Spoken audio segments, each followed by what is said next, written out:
আজকে আমরা আরো একবার দেখব যে আমাদের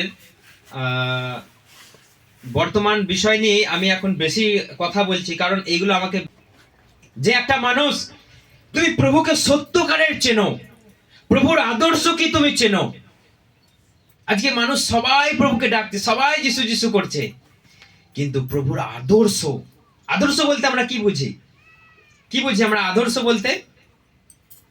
আদর্শ বলতে তিনি যেমন জীবন যাপন করেছেন, তিনি কি বলেছেন, তার কি নিয়ম, তার কি আদেশ, আমরা যদি এই বিষয়গুলোকে যদি আমরা না জানি, তাহলে আমরা তার আদর্শকে আমরা মেনে চলছি না, কেবল মুখে আমরা ডাকছি। হালেলুয়া। সেই জন্য আজকে যে চারিদিকে যিশুর নাম হচ্ছে, ঠিক আছে, খুব ভালো কথা, খুব ভালো কথা, চারিদিকে অল ওভার ইন্ডিয়াতে খুব যিশুর নাম হচ্ছে, খুব ভালো কথা, কিন্তু কতজনা প্রভুর সেই আদর্শকে ধরে রেখেছে, কতজনা প্রভুর প্রত্যেকটা বাক্যকে মেনে চলছে, পালন করছে? এটাই হচ্ছে এখন এই বর্তমান সময়ে একটা বড় চ্যালেঞ্জের বিষয়। বর্তমান সময়ে একটা বড় একটা আমাদের কাছে একটা বিরাট বড় একটা চ্যালেঞ্জের ব্যাপার, যে কতজনাকে প্রভুর কথা আমরা শোনাতে পারছি, সঠিক কথা, কতজনা প্রভুর সেই সঠিক বাক্য মেনে চলতে পারছে। আজকে আমরা প্রভুর আদর্শ কি আমরা ভুলে যাচ্ছি, প্রভুর আদর্শ কি আমরা ভুলে যাচ্ছি। এখনো সেই পুরাতন নিয়ম। অনেক মানুষ ফোন করছে, বলছে দাদা ভাই আপনি তো ভুল কথা বলেছেন। কি কথা? না, খ্রিস্টানদের বা যিশুকে যারা বিশ্বাস করে তাদের শুয়োর খেতে নেই, তাদের শুয়োর খেতে নেই। কিন্তু আমরা কোন যুগে বাস করছি? আমরা নতুন নিয়মে বাস করছি, নতুন যুগে, পবিত্র আত্মার যুগে, করুণার যুগে আমরা বাস করছি। তিনি সবকিছু আমাদেরকে অ্যালাউ করেছেন, তিনি আমাদেরকে একদম স্বাধীনতায় তিনি আমাদেরকে ছেড়ে দিয়েছেন, তিনি আমাদেরকে স্বাধীনতায় ছেড়ে দিয়েছেন। এবং তিনি আমাদের সমস্ত পুরানো ব্যবস্থা, পুরাতন ব্যবস্থা, পুরানো নিয়ম মসির ব্যবস্থা থেকে তিনি আমাদেরকে আজাদি দিয়েছেন, মুক্তি দিয়েছেন। কিন্তু এখনো কেউ কেউ মানুষ সেই এখনো ধরে বসে আছে, বিধি নিয়ম পালনই, এই করতে হবে, ওই করতে হবে, এটা খেতে না, সেটা এখনো মানুষের মধ্যে আছে। কিন্তু তিনি তো আমাদেরকে মুক্তি দিয়েছেন সবকিছু খাওয়ার। এই নিয়ে আমি বলেছি যে সবকিছু প্রভু সূচি করে দিয়েছে, পৃথিবীতে যা কিছু আছে সমস্ত প্রাণী তিনি সূচি করে দিয়েছেন। এনিথিং, তুমি সবকিছু খাও, যেটা তোমার ইচ্ছা, পছন্দ, রুচি হবে, যেটা তোমার ভালো লাগবে, যেটা তোমার সহ্য হবে, সবকিছু তুমি খেতে পারো। কিন্তু মানুষ এখনো ধরে বসে আছে সেই পালনি পালনি পালনি। এখনো মানুষ মানসিক করছে, এখনো মানুষ বলিদান করছে, এখনো একটা মানুষের অপরাধের জন্য এখনো একটা ছাগলকে মরতে হচ্ছে, হচ্ছে তো দেখছেন। এখনো মানুষ কিন্তু মোষ বলি করছে, এখনো মানুষ গরু বলি করছে, এখনো মানুষ বলিদান করছে, এখনো মানুষ কি করছে? ছাগল বলি করছে। তো সেই জন্য এখনো মানুষ কি করছে? এখনো জগতের নিয়মে মানুষ ঘুরে বেড়াচ্ছে।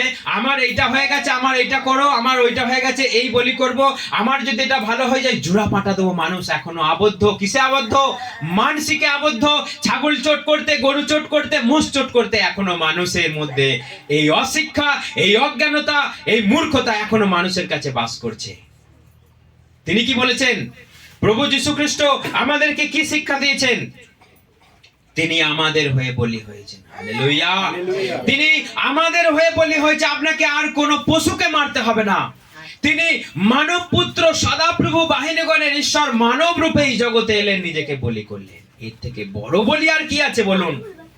তার এক ফোঁটা রক্ততে সমগ্র মানব জাতি ক্ষমা পেতে পারে, মুক্তি পেতে পারে। তাহলে আপনি একটা গরুর রক্ত ছড়িয়ে এখনো পর্যন্ত আপনি কটা মানুষের পাপের প্রায়শ্চিত্ত করতে পারেন? হালেলুয়া।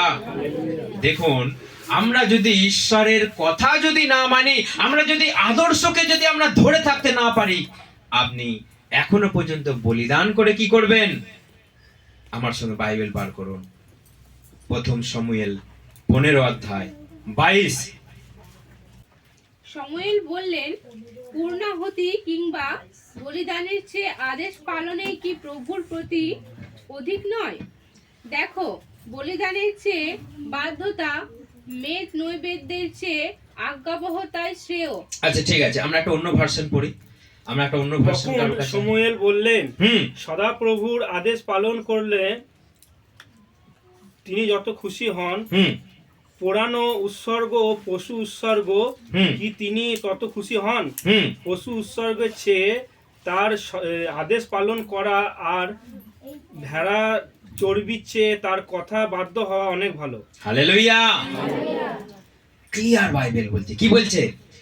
যে তুমি যে এখনো পর্যন্ত চর্বি, মানে কি চর্বি কি করে? চর্বিতে আগুন লাগে তাড়াতাড়ি, তাই তো? এখনো মানুষ সেই পুরাতন নিয়ম ধরে আছে যে বলিদান করছে, এখনো সেই বেদিতে এখনো মানুষ বলিদান দিয়ে এখনো মানে হোমের মতো পোড়াচ্ছে, ঘি ঢালছে, এখনো হোম করছে। কিন্তু এখানে বাইবেল বলছে হোমে কি বলিদানে সদাপ্রভু প্রসন্ন হন যদি তুমি তার আদেশ পালন করো, যদি তুমি তার বাক্য পালন করো, যদি তুমি তার আদর্শকে আঁকড়ে ধরে থাকো। তোমার কোনো বলিদানই প্রয়োজন নাই, তোমার কোনো হোমে প্রয়োজন নাই। হালেলুয়া। দেখুন আরেকবার আমি ক্লিয়ার করে পড়তে বলছি, আমি পড়ছি, সবাই শুনুন। শমূয়েল তখন বললেন, সদাপ্রভুর রবে অবধান করলে যেমন তেমন কি হোমে ও বলিদানে সদাপ্রভু প্রসন্ন হন। অর্থাৎ সদাপ্রভুর আদেশ পালন করলে তিনি যতটা প্রসন্ন হন, বলিদান করলে কি প্রসন্ন হন? হন না, নেভার, কখনো নয়। দেখুন এখানে তারপর বলছে, দেখো বলিদান অপেক্ষা আজ্ঞা পালনে উত্তম। হালেলুয়া। বলিদান অপেক্ষা আদেশ পালনই আমাদের জন্য শ্রেষ্ঠ, আমাদের জন্য সেটা দরকার। যদি আমি আদেশ না পালি, যদি আমি প্রভুর বাক্য যদি পালন না করি, তাহলে আমরা যদি হোম করি, ঘি ঢালতে থাকি, আমরা যদি বাইরে থেকে কাঠ নিয়ে আসি, হোম করি, আর আপনার জীবনটা কোথায়? হোমের আগে আপনি কোথায় গিয়ে ঘুরে এলেন? কোথায় আপনি হোম করার আগে এত সুন্দর আপনি সামনে বসে সুন্দর ভদ্র হয়ে একটা তিলক কেটে আপনি বসে আছেন, ও সুন্দর, মানুষ দেখে বলছে বাহ খুব সুন্দর। কিন্তু আপনি অন্ধকারে কি কাজটা করে এসেছেন? যাকে দিয়ে হোম করাচ্ছেন, যাকে দিয়ে বলিদান করাচ্ছেন, তার জীবন চরিত্র একবার লক্ষ্য করে দেখেছেন? তার কাছে কি সেই আদর্শ আছে? তার কাছে সেই মান্যতা আছে প্রভুর? আমরা আজকে সবাই কি করি? আমরা খুব ভালো মানুষই দেখায়, আহা তোমার কি মিষ্টি মুখ গো, আহা কি তোমার দেখে আমরা জেনাম জীবন যাপন করছি, কিন্তু সামনে এসে ভালো মানুষ, খুব ভালো, খুব ভালো। শমূয়েল যখন দাউদকে অভিষেক করতে শমূয়েলকে যখন সদাপ্রভু দাউদকে অভিষেক করতে পাঠিয়েছে, দাউদের আরো দাদারা আছে, তারা খুব লম্বা চওড়া, দেখতে ভালো, ফর্সা। শমূয়েল মনে মনে ভাবছে, এই তো সেই ছেলে, এই তো সেই ছেলে, একেই বোধহয় প্রভু অভিষেক করতে বলেছে আমাকে। সে যখনই চলে গেল তার সামনে দিয়ে, তখন ঈশ্বর বলছে যে না, একে আমি অভিষেক করিনি, একে আমি মনোনীত করিনি। তখন শমূয়েল বলছে, তোমার আর ছেলে আছে? বলছে হ্যাঁ আছে, নিয়ে এসো। তখন মনে মনে ভাবছে, তাহলে এইটাই বোধহয়, খুব লম্বা, রাজার মতো, খুব লম্বা, খুব ফর্সা, খুব দেখতে সুন্দর, মনে করছে এইটাই বোধহয় প্রভু মনোনীত করেছে রাজা করবার জন্য। কিন্তু প্রভু বলছে না, তুমি মানুষের উপরটা দেখছো, কিন্তু আমি মানুষের উপরটা দেখি না, আমি মানুষের কোথায় দেখি? আমি মানুষের ভিতরটা দেখি। সব কটা ছেলে চলে গেল। তখন শমূয়েল বলছে, তোমার আরো কি ছেলে আছে? বলছে হ্যাঁ, এখনো একটা ছেলে আছে, সে মাঠে ভেড়া চড়াচ্ছে, তাকেও ডেকে নিয়ে এসো। সে ছোট্ট দাউদ, 12-13 বছরের দাউদ, সে ভেড়া চড়িয়ে ঘুরে বেড়াচ্ছে, মাঠে ঢিল মারছে, পাখি মারছে, কার গাছে ঢিল মারছে, কে চাম্বা তুলে করে, এইসব তার কাজ। তখন তাকে ডেকে নিয়ে এসো। তার সামনে দিয়ে এসে তখন সদাপ্রভু বলছে, এই আমার মনোনীত রাজা। হালেলুয়া। দেখুন ঈশ্বর কাকে কখন মনোনীত করে আমরা জানি না। ঈশ্বর সব সময় ভেতরটাকে লক্ষ্য করেন। আপনার রূপ যেমনই হোক, আপনার রং যেমনই হোক, আপনার হাইট যেমনই হোক, ডাজ নট ম্যাটার ইট। এটা ম্যাটার করে না, এটা কোনো ব্যাপার নয়। আপনার হৃদয় যদি ক্লিন হয়, আপনার হৃদয়ে যদি সততা, ধার্মিকতা, পবিত্রতা যদি না থাকে, আপনি যতই আপনি ভালো মানুষই দেখান, আপনি ঈশ্বরের কাছ থেকে রিজেক্ট হয়ে যাবেন। যখন আপনি তার সম্মুখে যাবেন, যখন আপনি সেই স্বর্গের দরজায় আপনি পা রাখতে যাবেন, ঠেরো, হিন্দিতে বলেন না, ঠেরো মানে রুকো, দাঁড়াও, আগে তোমাকে দেখে নেওয়া হোক, আবার স্ক্যান করে নেওয়া হোক স্ক্যানারে। তো যখন স্ক্যানে ধরা পড়বে আপনার কোনো গলতি, আপনার কোনো নোংরামো, আপনার কোনো বদমাইশি ধরা পড়বে, গেট আউট, আমার কাছ থেকে দূর হয়ে যাও। তো সেই জন্য আমরা যদি আদেশ পালন না করি, তার আদর্শকে ধরে না থাকি, যতই যিশু যিশু যিশু যিশু করি, কি লাভ হবে গো? কি লাভ হবে? আজকে মানুষ প্রভুর আদর্শকে আজকে মানুষ ভুলে গেছে। কি দিয়ে করছে জানেন? একটা ছোট্ট কথা বলি, কেউ কিছু মনে করবেন না। প্রভু বলছে যে একটা রুটিকে নিয়ে বলছে, এ আমার শরীর, তোমাদের জন্য দেয়া হলো। আঙুরের রসকে নিয়ে বলছে, এ আমার রক্ত, তোমাদের জন্য দেয়া হলো। আজকে মানুষ সেই রুটির বদলে বাতাসা বলছে, এটা প্রভুর শরীর। এটা প্রভুর আদর্শ, এটা প্রভুর আদর্শ।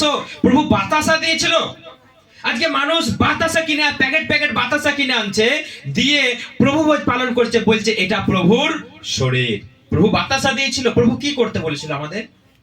প্রভু রুটিকে নিয়ে বলেছিলেন, এ আমার শরীর, তোমাদের জন্য দেয়া হলো, তোমরা এই থেকে তোমরা গ্রহণ করো, তোমরা খাও। তোমরা যদি না খাও, আমার সঙ্গে তোমাদের কোনো সম্পর্ক নেই, তোমরা জীবন নেই তোমাদের মধ্যে। তাহলে আজকে মানুষ সেটার পরিবর্তে কি করছে? বাতাসা দিয়ে দিচ্ছে।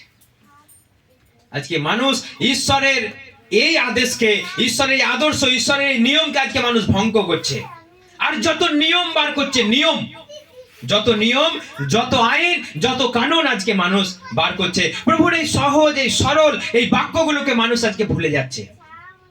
দিয়ে আজকে আমরা খুব দেখাচ্ছি, আমি যিশু বাবা, আমি যিশু গুরু, আমি পিতা গুরু, পিতা পরমেশ্বরের আমি নাম করি, খুব ভালো, আমি খুব ভালো হচ্ছে, আমি খুব ভালো আছি, সুস্থ আছি। কিন্তু যিশু গুরুর নাম করে আপনি সুস্থ হচ্ছেন, মানে যিশুই সুস্থ করছে তো আপনাকে না? আপনার পাশ থেকে লাল লাল চোখ নিয়ে, সিং নিয়ে আপনার বাড়িতে আছে, আপনি জানেন না? সে আপনাকে একটু ঠুকে দিচ্ছে, একটু সুস্থ করে দিচ্ছে, আপনি বলছেন যিশু গুরু সুস্থ করছে। আপনি কিন্তু সাবধান হয়ে যান, আপনি সাবধান হয়ে যান। যিশু খ্রিস্টকে যদি সত্যভাবে, সত্য আর আত্মায় যদি আমরা তাকে না ডাকি, তিনি কিন্তু আসবেন না। তিনি কিন্তু সেই হ্যাংলার মতো নয়, ছ্যাঁচড়ার মতো নয়, যেটা না ডাকলেও চলে আসে না। আমরা জানি যে কুকুরকে আমরা হ্যাংলা বলি, না ডাকলেও যতই মারেন, বলে না কুকুর, আবার চলে এলো। সেরকম কে আসবে? ভূত আসবে, শয়তান আসবে। আপনাকে ডাকতে হবে না, আপনাকে তাকে নিমন্ত্রণ করতে হবে না, খাবার ছড়াতে হবে না। না ডাকলে, না বললেও আপনার বাড়িতে সে হাজির হয়ে যাবে, আপনাকে উপদ্রব করবার জন্য, আপনার পরিবারটিকে নষ্ট করবার জন্য চলে আসবে। কিন্তু ঈশ্বরকে হাঁটু পেতে করুণার সঙ্গে, দয়ার সঙ্গে, ভালোবাসার সঙ্গে, নম্রতার সঙ্গে তাকে ডাকতে হয়। এসো। কতজনা ডাকেন? কতজনা ডাকেন বলুন তো? হাঁটু পেতে বলেন, প্রভু যিশু, তুমি আমাকে দয়া করো, করুণা করো, অনুগ্রহ দাও, আমি যেন তোমার মতো, তোমার আদর্শ সত্য পথে আমি যেন চলতে পারি। কতজনা বলে? সবাই বলেন, যিশু গুরুর নাম করো, দুঃখ ঘুচে যাবে, যিশু গুরুর নাম করো, সুস্থ হয়ে যাবে। হাততালি মেরে দিলেন, হয়ে গেল। কিন্তু হাঁটু পাতুন, দিয়ে করো জোরে, তাকে বলুন, প্রভু যিশু, তুমি আমাকে দয়া করো। এগুলো শিখুন। শুধুমাত্র যিশুর নামটা মুখে করলেন। প্রভু বলছে, এই কালের লোকেরা এত দুষ্ট, এত কপটি, তারা মুখে আমার যিশু যিশু করে, অন্তরে কিচ্ছু নেই, কোনো আদর্শ নাই, কোনো শিক্ষা নেই, কিচ্ছু নেই। তারা কেবল যিশু যিশু করে, তারা কেবল আসে চার্চে, একটু দাঁত দেখায়, একটু মুখ দেখায়, একটু বসে থাকে, একটু সঙ্গে মেলামেশা করে, ভেতরে ভুয়ো। ভুয়ো মানে কি? হ্যাঁ, মানে সেটা থেকে আপনি আশা করছেন যে কিছু নেয়ার জন্য, দেখছেন ভুয়ো, তাই তো? মানে বাদামে এরকম ভুয়ো বেরোলে খুব রাগ ধরে, নয়? যদি দেখেন বাদামটা উপরটা খোলাটা খুব সুন্দর, কিন্তু ভেতরে দেখলেন তেতো, কিংবা সেই পুরা কালো, চিবুলেন কেমন একটা লাগলো, তো খুব রাগ ধরে, দাঁতে পড়ে গেল, নয়? তাহলে সেটা যদি ভুয়ো হয়ে যায়, আপনার ভেতরটা ভালো লাগবে? আজকের এই বাক্য, আজকের এই শিক্ষা অধিকাংশ মণ্ডলীতে নেই। এইটাই হচ্ছে আমার একটা, মানে হৃদয় আমার উত্তেজিত করছে।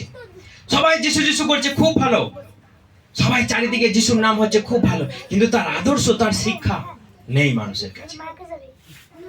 দেখুন, এখানে বাইবেল বলছে, আমার সঙ্গে বাইবেল বার করুন, যে যোহন 14 অধ্যায় 8, কেউ একজন পড়ুন, কি লেখা রয়েছে সেখানে পড়ুন, কি লেখা আছে? 15, 15 পড়ো। তোমরা যদি আমাকে ভালোবেসে থাকো তাহলে আমার সমস্ত আদেশ তোমরা পালন করবে। পিতার কাছে আমি প্রার্থনা করব যেন চিরদিন তোমাদের সঙ্গে ঠিক আছে, ঠিক থাকার আছে। জন্য। প্রভু বলছে তোমরা যদি আমাকে প্রেম করো, আমার আদেশ তোমরা পালন করো। তার আদেশ কি? তিনি কি এই জগতে এলেন শুধুমাত্র বলি হতে? তিনি কি শুধুমাত্র রক্ত ঝরাতে এলেন? না, তিনি এলেন এই জগতে আমাদের জন্য, আমাদেরকে শিক্ষা দিতে। শেখো কেমন জীবনযাপন করতে হয়। এই জগতে অনেক মানুষ এসেছিল, কতজনের আদর্শকে মেনে চললে মানুষ আমাদের বাহবা দিতে পারে, কতজনকে পাই টু পাই ফলো করলে আমাদেরকে বাহবা দিতে পারে।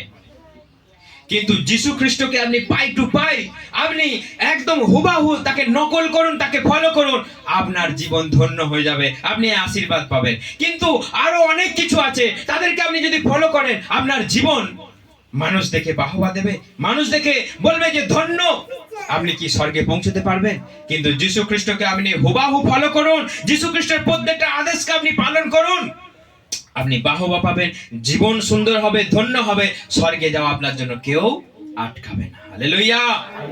সেই জন্য তিনি বলেছেন তোমরা যদি আমাকে ভালোবেসে থাকো তাহলে আমার আদেশ পালন করো। আদেশ কি? দেখুন, প্রভু যিশু খ্রিস্ট আমাদেরকে কি বলেছেন? আপনি মানতেও পারেন, নাও পারেন, বুঝতেও পারেন, নাও পারেন। প্রভু যিশু খ্রিস্ট তার শিষ্যদেরকে কি করেছেন? কে বলতে পারবে? তার শিষ্যদেরকে পা ধুইয়ে কি করেছেন? মুছিয়ে দিয়েছেন। কে বলুন তো সেটা? প্রভু যিশু খ্রিস্ট। তিনি আর কেউ নন, যাকে সৃষ্টি করেছে তারই পা ধুইয়ে তিনি মুছিয়ে দিয়েছেন। হালেলুয়া। এটা জোরে তার জন্য হাততালি দিন। যে আমাদের ঈশ্বর, তার আদর্শকে যদি আজকে আমরা ভুলে যাই, তাহলে আমরা কি করছি? আমরা শুধুই কি নামে যিশুকে ডাকছি? আমরা কি তার কাছ থেকে ধিক্কার পাওয়ার জন্য কাজ করছি? তিনি তার শিষ্যদের পা ধুইয়ে মুছে দিলে তিনি বলেছেন তোমরা যদি শ্রেষ্ঠ হতে চাও, তোমরা পরিচারকের মতো তোমরা কাজ করো। যে শ্রেষ্ঠ হতে চায়, সে যদি আগে সবকিছু মহানের মতো কাজ করতে চায়, যে শ্রেষ্ঠ হতে চায়, সে যদি আগে আগে খেতে বসে যায়, সে শ্রেষ্ঠ হতে চায়, সে যদি আগে আগে সে বাহবা পেতে চায়, আগে যদি সিটটা দখল করে নেয়, সেটা শ্রেষ্ঠ হওয়ার বিষয় নয়। তোমাদেরকে পা ধুইয়ে দিতে হবে তার কোনো মানে নেই, কিন্তু তোমাদের পা ধোয়ানোর যোগ্য তোমরা কাজ করো, তোমরা সেই মতো কাজ করো। আজকে কেউ কেউ চেয়ার থেকে তো নামছেই না। বিশ্বাসীর সঙ্গে মেশা, বিশ্বাসীকে একটা বোঝানো, বিশ্বাসীকে একটা প্রার্থনা করা তো দূরের কথা, কেউ কেউ চেয়ার থেকে, সিংহাসন থেকে নামছে না। যে পাস্টার, যে মেন পুরোহিত, যে যাজক, যে একজন পাদ্রী, যে একজন ফাদার, তার কর্তব্য কি হওয়া উচিত? যিশু খ্রিস্ট কি শিখিয়েছে? যিশু খ্রিস্ট তিনি শিষ্যদের পা ধুইয়ে মুছিয়ে দিলেন, কোমর বেঁধে তারপর শিষ্যদের পাকে জলে ডুবিয়ে তিনি মুছিয়ে ধুইয়ে একদম রেডি করে দিলেন। তোমরাও এরকম করো। আমরা তো এখন সিট থেকেই নামছি না, সিট থেকেই আমরা নামছি না, আমরা রাজার মতো আজকে ব্যবহার করছি, যিশু খ্রিস্টের মতো নয়। আমরা কেউ কেউ কি বলছি জানেন? যে পাস্টার সে বাজার করতে নেয়, তাকে বাজার যেতে নেয়, তাকে বাজার গেলে কি হবে? মান সম্মান চলে যাবে এবং তার কাছে আর অভিষেক থাকবে না। এটা কথার মতো কথা। তাহলে প্রভু যিশু খ্রিস্টের কাছে অভিষেক ছিল না তিনি যখন শিষ্যদের পা ধুইয়ে দিলেন? হ্যালো, সবাই শুনতে পাচ্ছেন? আমাদের আচরণ কেমন হওয়া উচিত? আমরা প্রভুকে বিশ্বাস করেছি, আমরা প্রথম হতে পারি, আমরা শ্রেষ্ঠ হতে পারি, তাহলে শ্রেষ্ঠত্বের মতো কাজ করতে হবে। যারা বিয়ে বাড়িতে যায় আগে ভালো সিটটাকে বসবে। প্রভু কি বলেছে? প্রভু কি বলেছে কেউ বলতে পারবেন? বিয়ে বাড়িতে কেমন আমাদের আচরণ করা দরকার কেউ বলতে পারবেন? সবাই জানে, বলছে না লজ্জায়। প্রভু বলেছে বিয়ে বাড়িতে গিয়ে তুমি ভালো সিটটাই বসো না, তুমি নিচু সিটটাই বা কমা সিটটাই বা তুমি তোমার মতো ব্যবহার করো। কারণটা কি?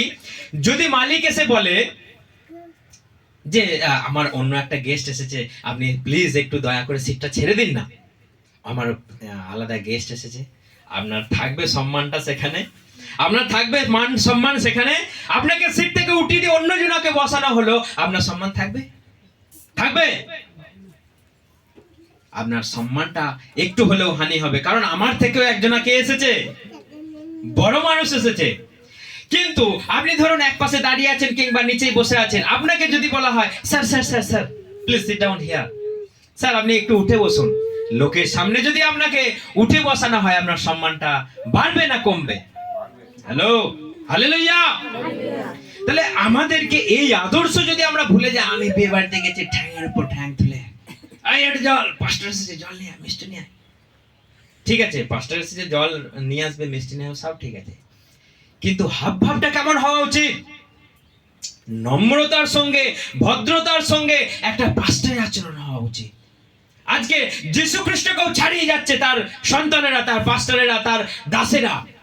যীশু খ্রিস্ট যা করেন তার চেয়েও বেশি করছে, কাঁধে করে তুলে নিয়ে চলে যাচ্ছে পাস্টারকে। ঠিক আছে, খুব ভালো, কিন্তু আমাদের সঙ্গে যদি সেই সম্পর্ক যদি না থাকে, আমাদের সঙ্গে সেই মেলামেশা যদি না থাকে, তাহলে আমি আদর্শ কোথায়, আদর্শ আজকে আমি পালন করছি, কোথায় আমি যিশুকে ধরে রেখেছি? তিনি এলেন আমাদেরকে শিক্ষা দিলেন, তিনি এলেন আমাদেরকে জীবন দেবার জন্য, আর আমরা যদি সেই মতো জীবন যাপন না করি, আর আজকে এখনো যদি সেই আদর্শ পালন না করে এখনো যদি জাগতিক নিয়মকে আমরা ধরে থাকি, আমরা ভুল করব। জীবন ঠিক নাই, জীবনে পবিত্রতা নাই। আর কেউ কেউ বলছেন 100 দিন উপোস করো। মাই গুডনেস, কতদিন? 100 দিন। কেউ বলছে 21 দিন। বাইবেলে 21 দিন উপোস কতজনা করেছিল? একজনা। বাইবেলে 40 দিন উপবাস কজনা করেছিল? যীশু খ্রিস্ট, মোসে। এখন বলছে জীবনে আশীর্বাদ আসতে গেলে 100 দিন উপোস করো। আপনি 100 দিন উপোস করছেন, আপনি রান্না করছেন না, আপনি ভালো করে কাজ করছেন না, আপনি উপোস করছেন, মুগুর নিয়ে এসে আপনার সামনে বেরিয়ে আয়, উপোস হচ্ছে, প্রার্থনা হচ্ছে, রান্নাটা কে করবে? কাজটা কে করবে? বাড়ির উপোসে দিন রাত পড়ে আছো। আপনার জীবনটা ঠিক নাই, আপনি সংসারটাকে সামলাতে পারছেন না, আপনি পরিবারটাকে চালাতে পারছেন না, আর উপোস উপোস উপোস। প্রভুকে এরম চাই না। আপনার জীবন ঠিক হোক, আপনার সংসারকে সামলে আপনি সময় পেলে আপনি উপোস করুন, আপনি উপোস করুন। সেটা একবেলা হোক, সেটা একদিন হোক, সেটা 24 ঘন্টা হোক, সেটা 2 দিন হোক, আপনি 100 দিন কন্টিনিউ উপোস করেছেন। আপনার কি টাকা পয়সা মজুদ আছে ঘরে? সোনা গয়না, খাবার দাবার মজুদ আছে? আজকে যেসব গরিব পরিবারগুলো প্রভুতে আছে, তাদেরকে বলছে 21 দিন উপোস করো, তাদেরকে 100 দিন উপোস করো। তারা কাজ না করলে চলবে কি করে? প্রভু বলেছে দিনরাত ঘরে বসে তুমি উপোস করো, টাকা পয়সা চলে আসবে না। আমাদেরকে বুঝে নিতে হবে, কাজ করো এবং জীবনটাকে শুদ্ধ করো, জীবনটাকে সুন্দর করো এবং পবিত্র পথে চলো। এবং সপ্তাহে তুমি 1টা করে, 2টো করে, মাসে তুমি 1টা 2টো করে তুমি উপোস করো, তোমার জীবন সুন্দর হয়ে যাবে। হালেলুয়া। আর আপনাকে উপোসে টেনে টেনে রেখে দিয়েছে না। এরকম করলে আপনার সংসারে অশান্তি লেগে যাবে, আপনার স্বামী স্ত্রীর মধ্যে ঝগড়া হবে, অশান্তি হবে, ভাগাভাগি হয়ে যাবে। তখন আপনি যিশুর নাম করা তো দূরের কথা, আপনাকে মণ্ডলীতে যেতে দেবে না। হালেলুয়া। সেই জন্য আমাদেরকে একটা চিন্তা করতে হবে, প্রভু কি শিক্ষা দিয়েছেন, তার কি আদর্শ, তিনি কেমন ভাবে আমাদেরকে চালাতে চান। আর আমরা আজকে যে যা খুশি তাই করছি, যার যেমন ইচ্ছা সে তেমনই করছি। কেউ বলছে প্রতি সপ্তাহে 3 দিন 4 দিন আমাদের সঙ্গে ঘুরতে হবে। সময় আছে মানুষের, কাজ না করলে তার সংসার চলবে না। আপনি তাকে টেনে টেনে নিয়ে চলে আসেন 3 দিন 4 দিন 5 দিন সপ্তাহে আমাদের সঙ্গে ঘুরতে হবে, নাহলে ব্লেসিং আসবে না, নাহলে আশীর্বাদ আসবে না। এটা কথা, এটা কথার মতো কথা। আপনার কাজ, আপনি প্রভুর সেবা করবেন, আপনি করুন। যার কাছে সময় আছে, যার টাকা পয়সা অ্যাভেলেবেল আছে, তাকে নিয়ে যান। যার পয়সা নেই, টাকা নেই, যার কাজ না করলে, যার স্বামী একটু গন্ডগোল, যার স্ত্রী একটু গন্ডগোল, তাকে টেনে টেনে নিয়ে যাচ্ছেন। এটা আপনার সুবাদ হবে, এটা ঈশ্বরের গৌরব হবে না। সেই বাড়ির লোক যিশুকে অপমান করবে, সেই বাড়ির লোক বলে যিশু যিশু করে আজকে আমাদের সংসারে অশান্তি হচ্ছে। হালেলুয়া। সেই জন্য আমাদেরকে বুঝে নিয়ে জীবনযাপন করতে হবে। আপনার জীবন ক্লিন নয়, আপনার জীবনে ধার্মিকতা পবিত্রতা নেই, আপনি উপোস করছেন, আপনি এখান সেখানে ঘুরে বেড়াচ্ছেন, যিশু করছেন না। আগে জীবনটাকে পবিত্র করুন, তারপর যিশু করুন, তবে আপনার জীবন সার্থক হবে। তা না হলে আপনার যিশু করাটা বেকার হয়ে যাবে, আপনি শেষ পর্যন্ত স্বর্গে যেতে পারবেন না। তো সেই জন্য আমাদেরকে বোঝা উচিত যে প্রভুর আদর্শ কি, আদর্শ পালন করতে হবে, আদর্শ পালন করতে হবে। তা না হলে এই জীবনে কিচ্ছু নয়। তার প্রত্যেকটা আদেশকে যদি আমরা পালন করতে না পারি, তাহলে আমাদের মণ্ডলীতে আসা যিশুর নাম ডাকা বেকার হয়ে যাবে। বেকারই শুধু পিতা পিতা যিশু গুরু করা হবে, শেষকালে কোনো পুরস্কার, কোনো লাভ আপনি পাবেন না স্বর্গে। হালেলুয়া। সবাই বুঝতে পারছেন? ক্লিয়ার এটা সবাইকার কাছে? যারা শুনছেন তারা কান খুলে শুনে রাখুন, এবং যাদের পাশাপাশি এই ধরনের কিছু হচ্ছে তাদেরকে সচেতন করুন, তাদেরকে এই শিক্ষা দিন, বলুন প্রভুর শিক্ষা পালন করুন, প্রভুর আদেশ পালন করুন। তারপর আমাদের যা কিছু করার করণীয় আমাদের সেটা করতে পারি। তো সকলকে অনেক অনেক ধন্যবাদ। এইভাবে প্রার্থনা করুন, এইভাবে জীবনকে চালান, যেন ঈশ্বর সত্যভাবে আমাদের সকলকে তিনি চালান এবং যেন আমাদেরকে আশীর্বাদ করেন। লাস্ট আরেকবার আমি রিপিট করি, প্রভু যীশু খ্রিস্ট, এটা সকলের জন্য, প্রভু যীশু খ্রিস্ট আমাদের হয়ে তিনি রক্ত ঝরালেন, আমাদের হয়ে তিনি বলি হলেন। আর কি কোনো বলিদানের প্রয়োজন আছে? আর কি কোনো ছাগলকে মরার প্রয়োজন আছে? কোনো গরু, কোনো মোষকে মরার প্রয়োজন আছে? না, তিনি স্বয়ং তিনি বলি হলেন। তাহলে আর কিসের বলি আমাদের প্রয়োজন? আর কিসের মানসিক আমাদের প্রয়োজন? আপনি প্রভুকে বলুন আপনার সমস্যা, কাতর ভাবে চোখের জলে আপনি তাকে বলুন, আপনার সমস্ত প্রবলেম সলভ হয়ে যাবে, নচেত আপনার কিছু হবে না। ঈশ্বর সকলকে আশীর্বাদ করুন। জয় যিশু।